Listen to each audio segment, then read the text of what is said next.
जम्मू कश्मीर के अनंतनाग जिले के पहलगाम इलाके में भूस्खलन हुआ है और इस भूस्खलन के बाद जो मलबा था उसमें 3 लोग दब गए। पुलिस प्रशासन की टीम इस हादसे के बाद मौके पर पहुंची और फिर रेस्क्यू अभियान शुरू किया गया।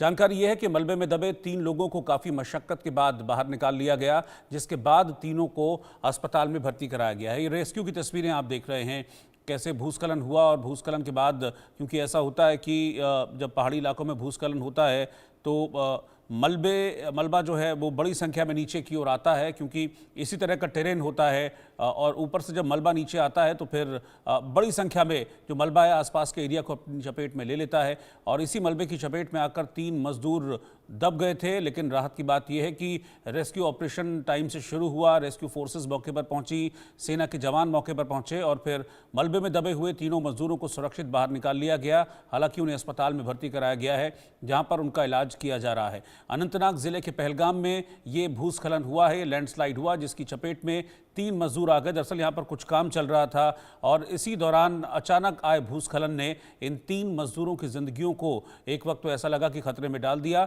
लेकिन रेस्क्यू फोर्सेस को सैल्यूट है कि वो टाइम से पहुंची, टाइम से रेस्क्यू ऑपरेशन शुरू किया गया।